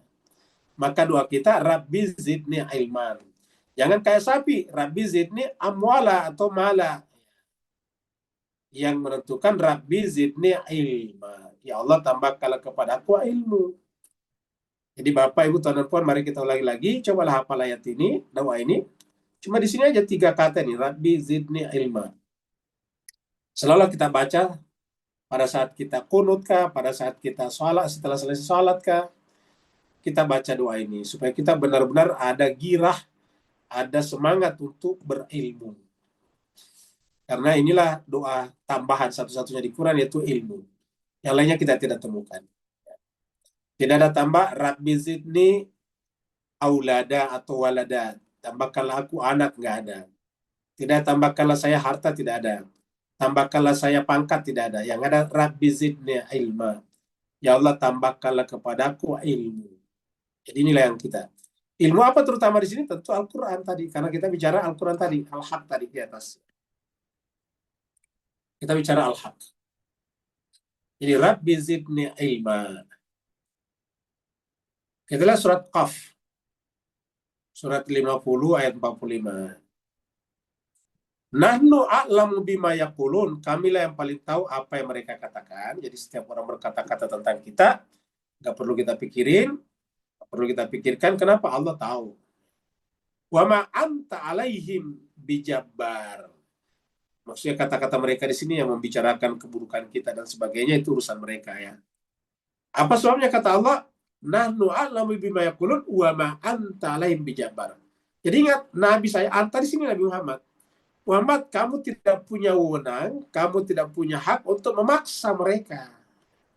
Kita artikan di sini punya hak atas mereka untuk memaksa. Jadi agama itu tidak bisa dipaksakan, ilmu itu tidak bisa dipaksakan, Jabbar dimaksakan. Jadi kata-kata maksa dalam Al-Quran itu banyak. Ada Jabbar, ada juga kata-kata la ikrah fid-din, ikrah, tidak boleh ada paksaan. Kamilah mengetahui bima yaqulun, apa mereka katakan, wa ma anta alaihim bijabbar. Jadi kalau ada yang menolak belajar dan sebagainya, ya itu terserah mereka saja. Kita tidak bisa paksa orang per orang. Jangankan kita manusia biasa ini, Nabi saja, anta di sini Nabi Muhammad, tidak kuasa untuk memaksa mereka. Tetapi tugas kita, terutama para ulama, fadzakir, maka ingat kalau mereka tentang apa? Bil Quran, dengan Al-Quran ini. Ya. Fadzakir bil Quran, ingat kalau mereka tentang Al-Quran. Jadi ingat. Jadi kewajibannya Nabi dan para ulama tentunya sebagai warasatul anbiya adalah memperingatkan tentang Al-Quran. Makanya berkali-kali kita sampaikan sih, yang menjadi masalah umat sekarang ini karena banyak ustadz, banyak satis yang diingatkan bukan Al-Quran tetapi hadis-hadis. sesohe-sohenya hadis tetap hadis, bukan Al-Quran. Ingat. Apabila hadis kita samakan dengan Al-Quran, berarti Al-Quran ada dua. Atau hadis kita naikkan derajatnya menjadi setara dengan Al-Quran. Kalau hadis kita naikkan setara dengan Al-Quran, berarti orang Islam punya dua kitab suci, yaitu Al-Quran dan hadis yang sahih. Nah, jadi, kalau kata Al-Quran tidak ada penafsiran lain. Tidak ada ulama manapun, ahli tafsir manapun, mengatakan yang dimaksud Al-Quran di sini adalah hadis Bukhari, Muslim, dan sebagainya. Nggak ada. Fadzakir, maka ingatkanlah, beri pelajaranlah mereka tentang Al-Quran. Fadzakir bil Quran. Nah, jemaah sekalian berbahagia, ternyata kenapa selalu ada karena memang inilah tadi manusia. Manusia. Cobalah lihat jemaah sekalian, orang belajar kedokteran, orang belajar ekonomi, orang belajar hukum, itu berlomba-lomba masuk perguruan tinggi sampai tidak muat. Dites 10.000 orang mau 5.000 orang daftar, yang diterima cuma 50 orang misalnya. Tapi Al-Quran, jemaah sekalian berbahagia, sangat-sangat sedikit orang yang mau mengorbankan waktunya, masanya, tenaganya, energinya untuk belajar Al-Quran yang sungguh-sungguh. Fadzakir bil Quran, maka ingatkanlah Muhammad tentang Al-Quran. Beri pelajaranlah kepada mereka tentang Al-Quran. Nah, siapa yang bisa mengambil pelajaran dari Al-Quran? Man yakhafu aid, yaitu mereka yang takut kepada akhirat. Ancamanku. Akhirat itu maksudnya ancamanku di sini. Jadi wa'id di sini adalah akhirat. Jadi fadzakir bil Quran. Cuma ingat, kamu tidak bisa memaksa mereka. Lalu siapa yang mau sukarela belajar Al-Quran? Yang takut akan akhirat. Man yakhafu aid. Siapa yang takut kepada akhirat. Ancamanku di sini adalah neraka bagi mereka yang kembali kepada Allah dalam keadaan zulman. Ada khabaman hamala zulman tadi di atas. Jadi jelas dimas sekalian ya, bahwa itu adalah ilmu di sini adalah Al-Quran tadinya. Ini adalah ayat terakhir. Nah, ini adalah bicara tentang Nabi Adam. Jadi kita di surat Thaha ini, bagian terakhir kembali bicara tentang Nabi Adam. Ini adalah tentang Nabi Adam. Kenapa Nabi Adam bicarakan? Karena Nabi Adam adalah representasi seluruh manusia. Nah, kenapa manusia kok banyak yang tidak mau belajar kitab suci? Padahal kitab suci itu kan kata-kata Allah, pelajaran dari Allah. Nah, itulah dia. Kitab suci itu adalah sebetulnya fitrah manusia. Tapi kenapa banyak manusia yang justru tidak senang kepadanya, ataukah malas kepadanya? Tapi kalau berkaitan dengan ilmu yang datangkan kezaliman, mereka bisa melakukannya. Nah, di sinilah dibicarakan. Di sinilah jemaah sekalian berbahagia, ini perjanjian atau ahad dengan Nabi Adam waktu kita sebelum lahir dulu. Ya, tapi sayangnya begitu kita lahir ke dunia, banyak yang kemudian lalai, nasia. Ya. Dia tiba-tiba lalai. Kemudian tidak punya tekad, kurang tekad. Jadi inilah penyakit duanya. Lalai dan tidak punya tekad. Harusnya kita kembali ke sini, karena ini adalah ahad ini, atau keperjanjian ini adalah Al-Quran itu sendiri sebetulnya. Jadi Al-Quran sendiri adalah fitrah kita. Walaqad ahidna ila Adama, dan sungguh kami telah ahidna, membuat janji ahad. Ingat kata ahad di sini. Kami telah membuat ahad dengan Adam, Nabi Adam di sini. Jadi Adam di sini adalah representasi seluruh manusia, karena seluruh manusia disebut dengan Bani Adam, anak cucu Adam. Jadi walaqad ahidna ila Adam, walaupun Adam disebutkan di sini, sebetulnya bisa dikatakan walaqad ahidna ila nasi. Kami telah membuat janji dengan seluruh manusia min qabl, sebelum mereka dilahirkan ke dunia. Sebelum lahir dari rahim orang tuanya. Tetapi apa yang terjadi tentang ahad ini? Nasia, fanasia, maka dia lupa. Fa-nya tambahan, ini kata nasia aslinya. Fa-nya itu tambahan ya. Nasia lupa, fanasia, maka dia lupa. Kenapa dia lupa? Nah, ini masalahnya. Kita mengatakan, kenapa manusia lupa? Ya, ada sebabnya nih. Lam najid lahu azma. Karena tidak punya tekad, kurang kemauan ini, kurang kemauan. Ya. Jadi kurang kemauan, kurang tekad. Ingat pepatah Melayu mengatakan, di mana ada kemauan, di situ ada jalan. Kan begitu kalau tidak salah bunyinya. Kalau ada kemauan, pasti ada jalan. Nah, sayangnya kata Allah di sini, manusia itu kurang kemauan. Kalau apa kaitannya dengan Al-Quran? Kalau kaitannya dengan lain, oh itu cepat sekali. Ya, cepat sekali. Kalau kita katakan kita besok bagi-bagi duit, satu orang dapat 10 juta rupiah. Wow, pasti tidak muat kalau kita zoomnya dibuat 10 ribu orang, nggak muat pastinya. Nah, ya. Jadi intinya apa? Azma. Kata-kata azma ini menjadi bahasa Melayu azam, berazam. Di kata-kata azam. Di dalam Al-Quran juga ada kata-kata faiza azamta fatawakkal 'ala Allah. Azam juga. Jadi ada penyebabnya orang lupa lalai adalah karena tidak punya kemauan. Karena hakikatnya seluruh manusia sama. Jadi kesalahan terbesar kita karena menganggap ada orang pintar. Padahal sebetulnya semua orang bisa pintar. Hakikatnya semua orang sama saja. Ya, yang namanya Einstein yang terkenal itu tadinya dianggap bodoh oleh gurunya.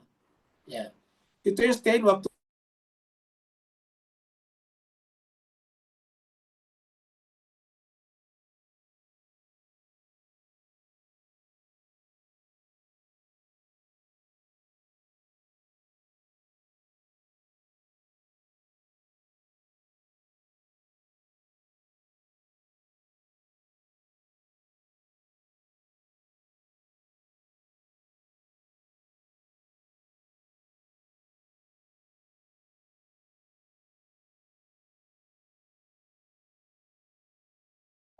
mohon maaf jemaah sekalian tadi terpental lagi ya. Kita masuk lagi.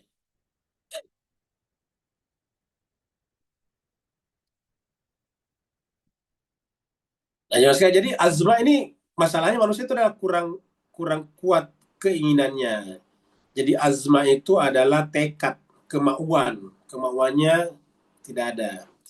Cobalah jemaah sekalian di Indonesia sekarang, atau di Malaysia atau di Singapura, di Indonesia sekarang long weekend. Bukan lagi long weekend, long weekend. Ya.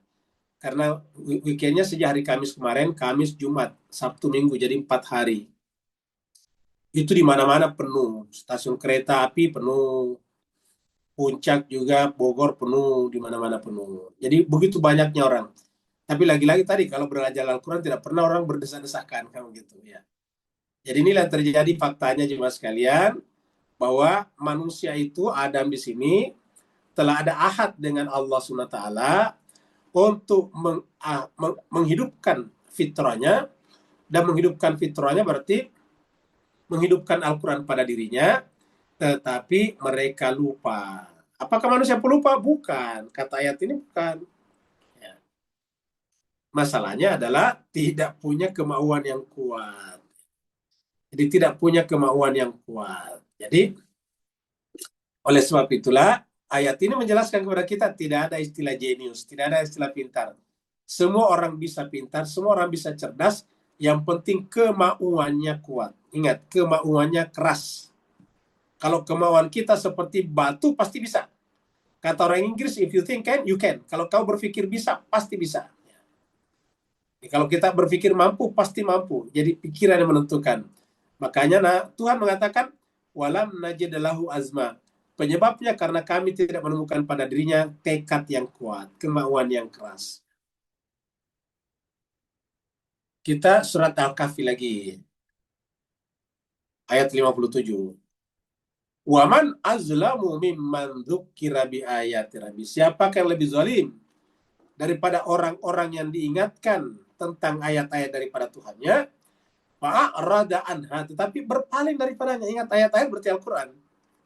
Dia berpaling daripadanya, wa nasya, dan lupa. Perhatikan, kalau di sini kan nasyanya kedua, setelah itu fa'arada. Jadi penyebabnya karena berpaling, sama tadi ayatnya. Karena kami tidak menemukan tekad yang kuat. Karena tidak punya tekad yang kuat, ya pelupa. Jadi lupa itu sebab, bukan akibat. Maaf, lupa itu akibat, bukan sebab. Sebabnya adalah berpaling, ataukah tidak punya tekad yang kuat tadinya. Fa'arada anha, maka dia berpaling daripadanya, sehingga dia lupa. Wa ma qaddamat yada, sehingga dia lupa apa yang dibuat oleh tangannya sendiri. Dia lupa. Inna ja'alna ala qulubihim, orang yang berpaling, akhirnya kemudian lama-kelamaan kami jadikan di dalam kalbu mereka akinah. Jadi awalnya sedikit demi sedikit lama-kelamaan berkaratlah jiwanya, seperti itu. Kita artikan akina ini adalah karat yang menutupi jiwanya. Sehingga apa yang terjadi? Ayyafkahu, susah memahaminya. Jadi susah memahami gara-gara fa'arada anha, dia berpaling daripadanya. Lama dia berpaling, lupa. Lama dia lupa, berkarat kalbunya. Sehingga di sana ada tutup. Sehingga kemudian tidak bisa memahami. Kalau yang lain gampang dipahami, yang lucu-lucu gampang dipahami. Wa fi adhanim, dan di dalam kuping mereka, telinga mereka, waqra, ada sumbat. Wa in tad'uhum ilal huda, dan apabila engkau mengajak, menyeru mereka kepada petunjuk, pada Al-Quran, Al-Huda itu petunjuk, Al-Quran. Ingat, Al-Quran itu Al-Huda. Zalikal kitab la raiba fihi huda. Dalam surat Al-Baqarah 185 dikatakan, Syahrul Ramadan alladzi unzila fihi al-Quran hudal linnasi wa bayyinatin minal huda, al-huda. Jadi wa in tad'uhum ilal huda falan yahtadu. Mereka tidak mau mengikuti petunjuk selama-lamanya, izan abada. Jadi kalau kamu mengajak mereka kepada Al-Quran, tetap mereka tidak mau ikut, sehingga mereka tidak akan mendapatkan petunjuk selama-lamanya. Karena satu-satunya sumber petunjuk adalah Al-Quran. Wa in tad'uhum ilal huda fala yahtadu izan abada. Jadi itulah jemaah sekalian berbahagia 5 ayat yang kita bahas. Sekarang kita lihat hadisnya.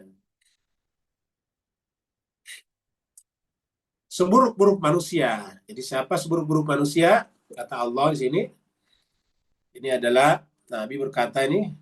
An-Nabi SAW berkata, min syarrin nasi, di antara orang yang paling buruk adalah zul wajhain, yang memiliki dua wajah, berwajah dua.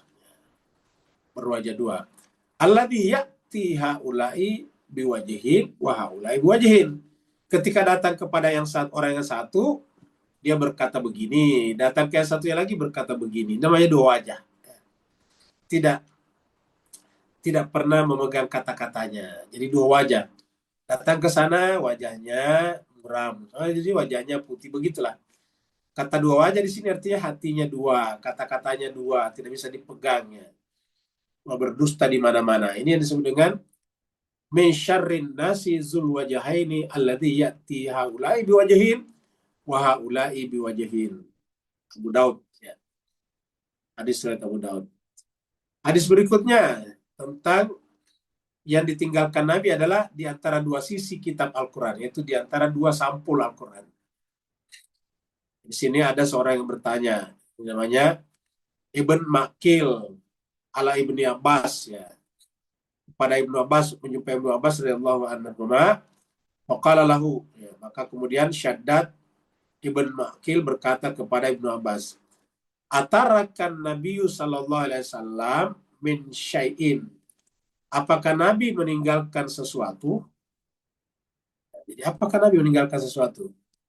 Qala, lalu kemudian Ibnu Abbas mengatakan, ma taraka illa ma baina daffatain. Nabi tidak meninggalkan apapun kecuali apa yang ada di antara dua sampul Al-Quran. Jadi artinya apa? Al-Quran itulah peninggalannya. Karena semua seluk-beluk bagaimana agama seharusnya dan selanjutnya itu ada di dalam Al-Quran. Jadi ma taraka illa ma baina daffatain. Nabi tidak meninggalkan apa-apa kecuali apa ada di antara Al-Quran. Jadi Al-Quran adalah warisan Nabi yang terbesar. Karena semua seluk-beluk agama ada di dalamnya. Ketika orang tidak kembali kepada Al-Quran secara konsisten, maka terjadilah berbagai macam manipulasi opini tentang Islam. Hadis riwayat Imam Bukhari nomor 4631. Ini adalah kesimpulannya. Jadi meniti jalan kebenaran, kata kuncinya ada pada doa ini. Kata-kata Rabbi Zidni Ilman bukan hanya doa, tetapi pesan bahwa kita harus selalu menambah ilmu. Ingat, yang harus kita tambah terus ilmu, dan ilmu. Ini dia. Rabbi Zidni Ilman. Kalau tidak, kita akan membawa beban kezaliman nanti di akhir. Anatomi kesalehan dan kelemahan manusia. Nah, kita lihat di sini, keadilan kosmik beroperasi melalui hukum konsekuensi mutlak. Yaitu bahwa secara kosmologi, ketuhanan Tuhan memberikan kepada kita dua jalan. Ini jalan ke bawah dan jalan ke atas. Ingat tadi dalam ayat surat Asy-Syams tadi, wa nafsi wa ma sawaha falhama fujuraha ke bawah, wa taqwa naik ke atas. Jadi jalan itu cuma dua saja, kezaliman ataupun kebajikan. Kalau kezaliman ke bawah menjauh dari Allah, ya, sehingga kemudian rugi mutlak, ya. Sedangkan kalau takwa, jalan kebajikan, mengerjakan kebajikan dalam keadaan beriman, keamanan berlapis di akhirat. Kemudian berikutnya diagnostik kesalahannya. Kelemahan manusiawi versus kerusakan karakter. Jadi mendiagnosa kesalahan. Diagnostik di sini mendiagnosa kesalahan. Ya, kita harus tahu penyebab kesalahan itu pertama adalah kelemahan manusiawi, tadi tidak punya kemauan yang kuat. Yang kedua kerusakan karakter, yaitu misalnya sudah malas, ataukah misalnya sudah suka kezaliman. Nah, kita lihat di sini ada kelemahan bawaan, human weakness di sini, yaitu lupa, kurang tekad. Ya. Kemudian ada kerusakan karakter corruption, yaitu di sini ada manipulasi dan kemunafikan dua wajah versi hadis tadinya. Nah, dua ini harus kita hilangkan. Ya. Jadi kalau kita ingin memperbaiki tadi ini, kesalahan dirubah jadi kesalehan, maka dua-duanya ini harus diterapi. Terapinya adalah Al-Quran. Al-Quran adalah syifa. Makanya Al-Quran harus di-download sebagai sistem navigasi psikologis, navigasi jiwa. Ya. Pertama di sini kita lihat ada input phase, inputnya, prosesnya, dan outputnya di sini. Kalau kita bicara sistem, ada input, ada proses, dan ada output. Ya. Inputnya di sini kita lihat Al-Quran. Ya.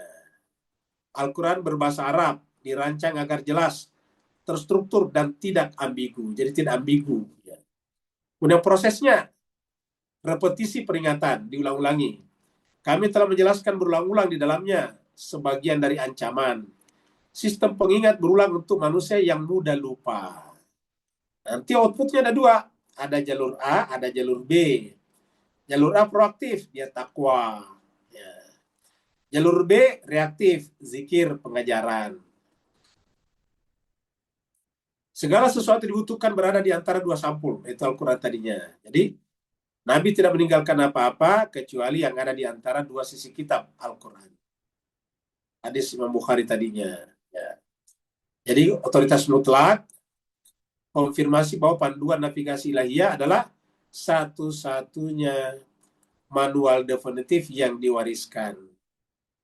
Kelengkapan sistem, tidak ada blueprint eksternal yang disembunyikan. Tidak ada blueprint eksternal yang disembunyikan. Jawaban atas kezaliman, pedoman keadilan, dan obat bagi kemunafikan yang telah terkunci di antara dua sisi. Sudah semuanya ada di dalam Al-Quran, di antara dua sisi kitab. Dua sisinya kita, maksudnya sisi sampul depan dan sampul belakang. Kemudian bagaimana caranya berinteraksi dengan ilmu Allah, ilmu ilahiyah? Yang pertama adalah pengakuan, acknowledgement. Yaitu kita harus mengakui bahwa Allah yang maha tinggi. Kita ini rendah, kita ini bodoh, kita ini perlu belajar terus-menerus. Nah, dalam belajar itu butuh kesabaran. Tidak boleh tergesa-gesa. Dan janganlah engkau tergesa-gesa membaca Al-Quran sebelum selesai diwahyukan. Nah, kalau di sini protokolnya menahan diri dari kesimpulan prematur. Karena tergesa-gesa adalah musuh dari pemahaman yang utuh. Biarkan ilmu mewujud sepenuhnya dalam diri kita sendiri. Kemudian yang ketiga, doa, permohonan. Kita harus minta supaya ditambahkan ilmu. Rabbi zidni ilma. Protokolnya, berdoa untuk kapasitas. Pemahaman bukan sekedar hasil intelektual, melainkan karunia yang harus diminta. Blueprint lengkap, siklus navigasi kehidupan, inilah kesimpulannya. Di siklus navigasi kehidupan, kita lihat ini. Manusia itu kan rentan ya. Manusia itu rentan, bisa lupa, terkadang memiliki karakter yang buruk, berdua wajah. Maka kemudian dibutuhkan namanya manual resolusi. Ya. Sistem peringatan berulang. Selalu diulang-ulangi peringatan itu. Yang kedua adalah Al-Quran. Kemudian ada berproses, yaitu sabar, supaya jangan cepat-cepat ingin menguasai sesuatu. Dan yang kedua, doa minta ilmu. Yang terakhir setelah itu baru bisa sampai kepada ini menghilangkan kezaliman. Ya. Beriman dan beramal. Kelemahan adalah sifat manusiawi. Ingat, ini kata-kata ini kita buat ya. Kelemahan adalah sifat manusiawi. Panduan adalah janji ilahi. Memilih untuk bersabar dan belajar adalah tugas kita. Lagi-lagi, kelemahan adalah sifat manusiawi. Itu tadi terkadang tidak punya tekad, lupa. Tapi ingat, Allah kasih panduan.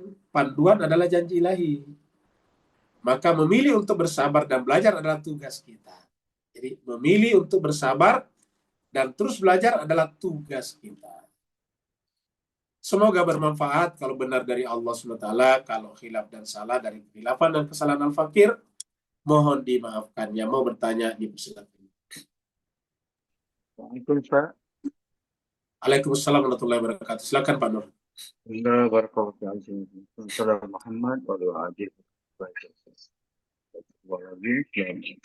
Kita kembali kepada tahalli, tahani dan tajalli dalam konteks pembahasan hari ini. Bolehkah kita setakat ini berkesimpulan bahawa fana adalah kebalikan kepada orang-orang yang kerasukan? Sebab orang yang capai pada makam fana, dia mentajalikan asma Allah dan dia mentiadakan dia yang palsu. Tapi orang-orang yang kerasukan elemen-elemen duniawi tadi, termasuk kerasukan jin ke ataupun tamak aloba ke, maka mereka mentajalikan apa-apa yang mereka syuk sendiri dari pencarian terkuasa apa-apa baru. Baik, terima kasih banyak Manu. Jadi kata kerasukan ini bisa berlaku secara mistikal dan bisa juga berlaku secara realitas. Kalau mistikal ya seperti yang dipercaya orang, ada orang kerasukan jin dan sebagainya. Kemudian yang paling penting adalah kerasukan pengaruh lingkungan. Sehingga kita berbicara sesuai dengan ilmu yang ada di lingkungan kita. Lingkungan dunia sekarang, lingkungan teknologi, lingkungan media sosial, yang masuk ke pikiran kita, apa yang diviralkan. Jadi apa yang viral itu yang masuk di pikiran kita. Jadi yang mengisi pikiran kita sekarang apa yang viral, apa yang viral. Jadi kalau viral masalah ini, masalah A masuk pikiran kita. Belum sempat keluar itu A, masuk lagi berikutnya B. Biasanya kan setiap minggu beda tuh yang viral-viral. Yang kita lahap semuanya, kita masuk semuanya. Akhirnya kita kesurupan tentang info-info yang viral. Dan info-info yang viral itu info-info yang sebetulnya adalah bersifat sesaat. Ya, sesaat. Habis itu ditinggalkan. Tetapi dia tersimpan pada diri kita. Membentuk watak dan karakter kita. Dan itu yang membuat tadi melahirkan tadi karat. Berkarat dalam jiwa kita. Sehingga jiwa tadi menjadi akinah. Di dalam jiwa kita menjadi ada karat, penutup. Sehingga tidak bisa memahami ayyafkahu, tidak bisa memahami kebenaran. Nah inilah menyebabkan nantinya kita kurang tekad mempelajari Al-Quran. Kenapa? Kalau kita belajar Al-Quran kayaknya beda dengan yang viral. Kan begitu. Kita senangnya mempelajari, menonton yang viral-viral. Seperti itu. Kalau yang viral-viral kita bisa nonton berjam-jam. Tapi kalau Al-Quran, jarang orang yang bisa mempelajari Al-Quran berjam-jam dalam satu hari. Ya, seperti itu. Sementara kita sampaikan, Bapak, Ibu, Tuan, dan Puan, kita semuanya akan mati, Pak, Bu sekalian. Ulangi lagi, kita semuanya akan pergi meninggalkan dunia ini. Kita akan meninggalkan handphone kita yang membawakan kepada kita informasi viral. Kita akan meninggalkan dunia ini yang terisi dengan artificial intelligence yang juga banyak memberikan informasi yang viral kepada kita. Kita meninggalkan. Yang kita bawa ini tidak ada kecuali iman dan amal soleh kita tadinya. Oleh sebab itulah supaya kita jangan terperangkap seperti dikatakan Pak Nur tadi, Allah menurunkan Al-Quran kepada kita. Alat navigasi untuk melakukan tahalli dan tajalli. Karena tugas kehidupan kita di dunia ini adalah cuma itu saja. Tahalli, dan tajalli. Kalau diubah dalam bentuk tagline, tahalli, tajalli, tagline-nya adalah La ilaha illallah. Panduannya adalah Al-Quran. Maka Al-Quran itu adalah intinya adalah La ilaha illallah. Dalam Al-Quran dikatakan waqul, katakanlah Muhammad, innama ana basyarun mithlukum yuha ilayya annama ilahukum ilahun wahid. Katakan Muhammad, aku ini manusia seperti kalian juga. Bedanya yuha ilayya, diwahyukan kepada saya atau diajarkan kepada saya tentang diagnosis jiwa yang rusak tadinya, untuk melakukan tahalli dan tajalli, yaitu yuha ilayya annama ilahukum ilahun wahid la ilaha illallah. Jadi seperti itu. Nah, jadi inilah kita berharap agar benar-benar dalam hati kita itu bertajalli ataukah berla ilaha illallah sebelum kita kembali kepada Allah SWT. Karena suka atau tidak suka, senang atau tidak senang, kita pasti akan kembali kepada Allah. Itu sudah kemutlakan. Tidak bisa tidak. Ada lagi yang lain? Silakan Mbak Sani. Iya, makasih Bu Ayu. Assalamualaikum warahmatullahi wabarakatuh, Pak Ustadz. Izin bertanya. Jiwa kita di akhirat nanti itu adalah cerminan jiwa kita saat di dunia. Sementara kita pada saat di dunia itu kan berusaha untuk melakukan apa yang sesuai dengan SOP pada Al-Quran dan tuntunan Nabi Muhammad di berbagai hadis-hadis. Tapi setelah kita melakukan semuanya untuk berusaha ke sana, tetap ada kekhawatiran jiwa kita nanti di akhirat itu tidak sesuai yang diharapkan dari Al-Quran. Hanya satu-satunya kita bisa meminta syafaat dari Nabi Muhammad dan yang pribadi yang ditunjuk dari Allah Subhanahu wa Ta'ala. Tapi kan itu jadi seperti untung-untungan ya Pak Ustadz. Apakah aku nanti dapat syafaat apa enggak gitu Pak Ustadz? Itu butuh bimbingan dari Pak Ustadz. Kemudian satu lagi Pak Ustadz, kemarin itu ya saya ikut yang Zoom tentang berhaji kalau nggak salah. Yang intinya itu tujuan penciptaan manusia ke bumi.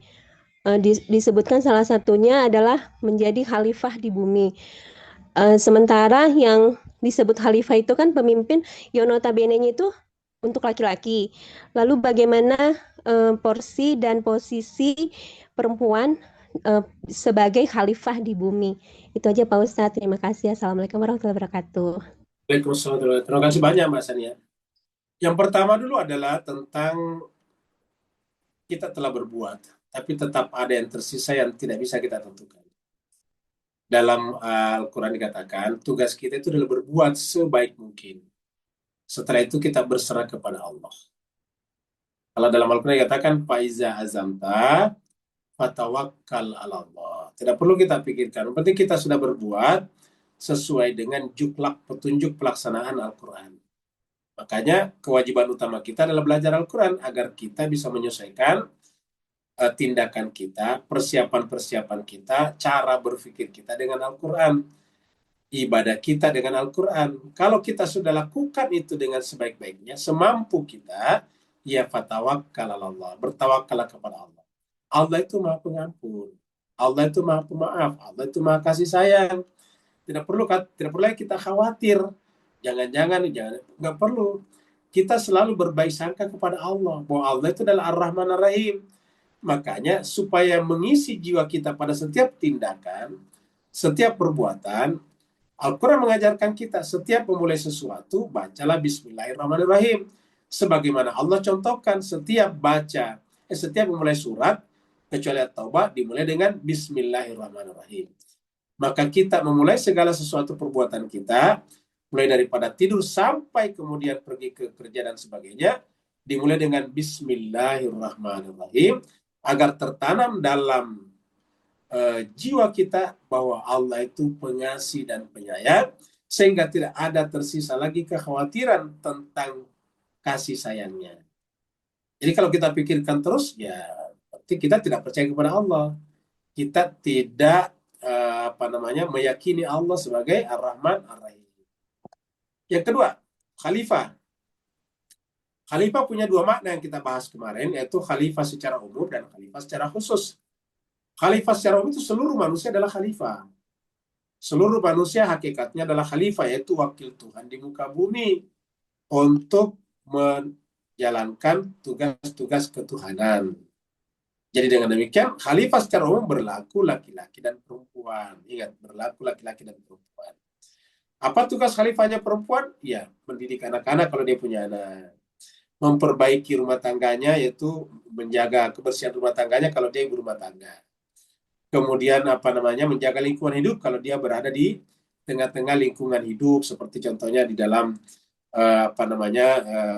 lingkungan sekitar, di taman, dimanapun kita harus menjaga lingkungan hidup, kebersihan dan sebagainya. Itulah tugas kita. Dan juga tentu belajar, karena ini adalah belajar laki ataupun perempuan.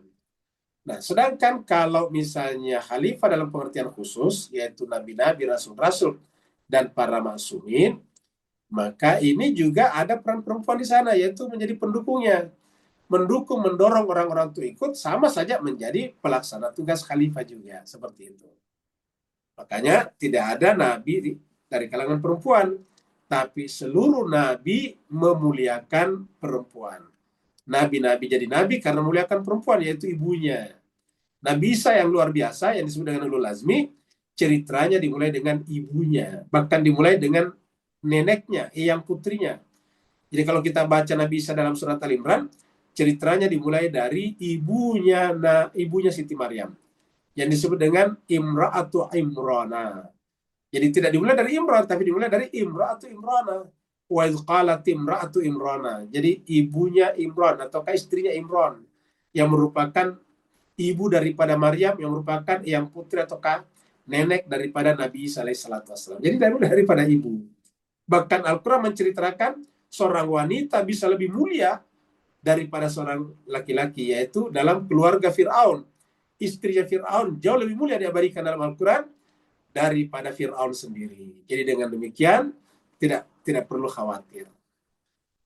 Saya kira tidak. Terima kasih banyak atas perhatian Bapak. Masih ada satu pertanyaan, Ustaz. Baik. Di chat room dari Bu Hawa Malaysia. Dari Ibu Hawa Hamid. Minta penjelasan hamba yang beribadah karena cinta dan hamba yang beribadah karena takut.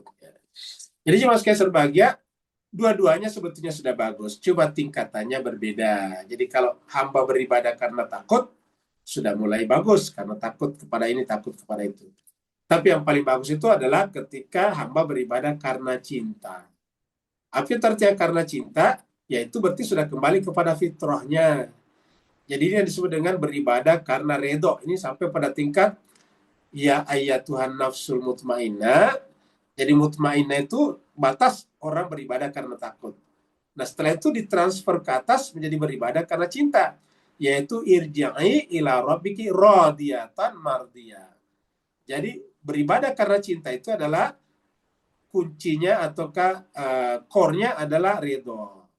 Jadi dengan demikian dia tingkatan saja, sama-sama bagus, tetapi tingkatan beribadah karena cinta lebih tinggi. Karena orang beribadah karena cinta itu berarti ibadahnya karena rindu kepada Allah.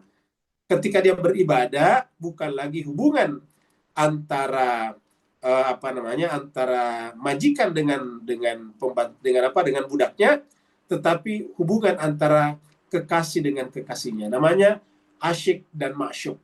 Jadi ketika dia beribadah berasyik masyuk, yaitu si perindu berjumpa bermuajah dengan yang dirinduinya. Dan inilah yang dikatakan tadi Pak Nur dengan istilah fana. Pada tingkat inilah fana bisa terjadi. Tapi kalau masih ada takut berarti masih ada jarak dan belum sampai pada fana. Jadi dua-duanya bagus, tetapi tingkatan beribadah karena cinta adalah lebih baik, bahkan lebih tinggi, karena orang beribadah karena cinta itulah yang bisa masuk ke dalam kondisi fana, sehingga ketika dia fana, dia tidak ada lagi, yang ada hanya kekasihnya, yang ada hanya Rabb-nya, yang ada hanya dia yang maha kekal. Terima kasih banyak. Wassalamualaikum warahmatullahi taala wabarakatuh. Waalaikumsalam. Waalaikumsalam warahmatullahi wabarakatuh. Terima kasih Pak Sudah Ustaz. Pak Ustaz. Ya, sama-sama.